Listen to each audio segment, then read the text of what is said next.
Boom shakalaka, what's going on guys? Randall here from Crypto Love with another Fireside Chat episode. And today's episode, don't hodl. Oh, you sorry suckers. Oh, who've been hodling. Oh, I feel so bad for you. Oh, hodling, why? Oh, holding on to Bitcoin going down with the sinking ship. Gosh, you must feel like a dummy.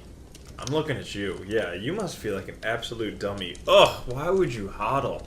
Hodl through this stuff? I mean, just sell. Just freaking sell. Get rid of it. It's going to zero. They're shorting it to zero. It's going to zero. Wall Street obviously knows. I mean, we wouldn't use an exchange method without being backed by the banks, right? It's going to zero. Why would you hodl? Ugh, hodl. I mean, all those people who hodled from 2011, 2012, they're all millionaires now. That doesn't make sense. Why would you hodl? Okay? But anyways, guys, aside from the clickbaity picture and kind of getting you in here, I wanted to talk about hodling and why hodling is so awesome. Right? You didn't think I was going to say that. Awesome! Here's why hodling is awesome. Okay, to begin with. Number one, not a financial advisor, not telling you what to do with your money. I'm just chilling here in this mountain lodge with these giant snowflakes and fire, just kicking it, having a great time. But what you do with your own money is your own choice. Now, talking about hodling. If you guys do want to sell, just freaking sell. I don't care. Keep selling. Drive the price of Bitcoin down. Because you know who will be buying it? Me. Alright? I'm gonna buy as much of it as I can. I'll get like another job at McDonald's, and then I'll work a third shift at Burger King, even though they're competitors. I hope it's not like a clash of interest. But yeah, I'll do that shit to make more money so I can buy more Bitcoin, because when it rebounds, I'm not saying if it rebounds, I'm saying when it rebounds, shit's gonna go bananas. B-A-N-A-N-A-S. Alright? For those of you who don't know how to spell. Yeah, so that's the first case. So sell if you want. If you don't, hodling makes sense. Alright? Now why? Two reasons specifically. So first I'll tell you the logical reason, and then second, it'll be story time here at the Neverland Ranch. It's kind of weird. Okay, not at the Neverland Ranch with Michael Jackson and his monkey called Bubbles. I wonder if Michael blows bubbles. That's a joke, right? Okay, so back to the story. We're getting sidetracked. Back to the story. So basically, supply and demand. I talk about this all the time. You could go study economics for years. And I haven't. So I don't know what you'd learn. But probably, if you just learn supply and demand, you'd get a large majority of what you need to know.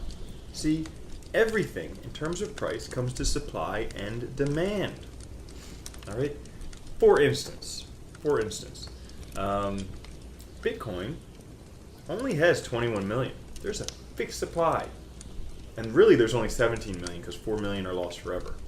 That means that there's almost twice as many millionaires in the world as there are Bitcoin. Yeah, let that sink in. That means that even if everybody wanted to have one on Earth, they couldn't. Alright? Even in the United States, if everybody wanted to have one, they couldn't. But, fixed supply and the demand may be growing over time. If this becomes the money of the internet, which it very well could, especially with second layer solutions like Lightning Network, makes for instantaneous, almost zero fee transactions. When that happens, it could be the money of the internet. If that happens, price of Bitcoin is going to go up. I don't think we'll be talking in terms of Bitcoin at that point. I think we'll be talking in terms of Satoshis, because the price will go up so freaking high. But, so that's one, supply and demand. Kind of like real estate. Okay, real estate's a great investment in general, because there's a fixed amount of land and an exponentially growing population. Again, demand increases, supply is fixed, boom, price goes up. Same thing with Bitcoin. Okay, so that's the logical argument. And now, what you've all been waiting for, story time. Story time with Randall, not in the Neverland Ranch, just with some snow, fireplace, fireside chat. Alright, so, see, there was a time back in the United States, okay, this is U.S. history, so You know, if you don't know, totally cool. I don't know U.S. history either. But the Great Depression, okay, stock market collapse. And if you saw what happened in the stock market this past week, yeah, it's starting to look that way. But stock market collapse, boom, everything into the gutters. People go to withdraw their money from the banks, but it's not there. Oh my gosh, the banks don't have the money. Go figure, right? That couldn't happen again. And the world goes into this Great Depression. So what do people do? Well, they start hodling. They take all their valuables, their gold, they hide it. Any money, they hide it. Everything. They just start hodling. They become very good at hodling. No matter what, they just hodl. They hide it, they hodl it, they do whatever they need to do, they hodl it. Then comes World War II. Alright? Big war, devastating, terrible. Okay? Just terrible. Then comes what the French call the Trente Glorieuses, the 30 glorious years. Alright? The 50s, the 60s, and the 70s. Oh, man, it would have been great to be alive during those times. I mean, the 50s, you had like those sweet Chevys, the Tri-5 Chevys. The 60s, towards the end, you had sex, drugs, and rock and roll. The 70s, you had more sex, drugs, and rock and roll. Just love and sex, all that fun stuff. So, all of that, those 30 great years of economic prosperity, of everything, came because people hodled. Alright, those people who hodled, all of a sudden, all this money could flow back into the economy, into the marketplace, because people hodled. But see, had they have all sold, had they all panic sold, then they wouldn't have been able to do that. So, don't hodl. Don't take my advice. Don't not watch my episodes, right? But anyways, guys, if you're gonna sell, just sell. Cool, sell it to me. All right, I'll buy it. If, for instance, you don't want to do that, then hodl the shit out of every single Bitcoin you have. Even some of your cryptocurrencies. I know I always talk about how most cryptocurrencies don't do better than Bitcoin in terms of Bitcoin comparative, and you're better off just holding Bitcoin. I know I say that, but even your cryptocurrencies, hodl them until the market bounces back. We're in a bear market. It happens. You just hodl your way through. Some shit you just gotta do. Yo, listen.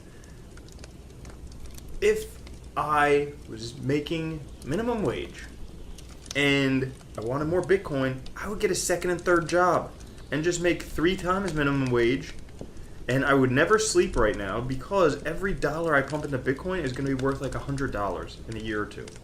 All right, so that would be my goal.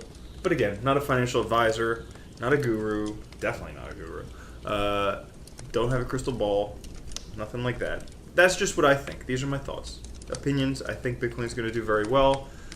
I believe in it, and cryptocurrencies as well, just because I think they're the future of money. So, I'd love to hear what you guys think. Feel free to let me know down below. Thanks for joining me on another fireside chat with the Polar Express coming through. That damn train that just comes every half hour.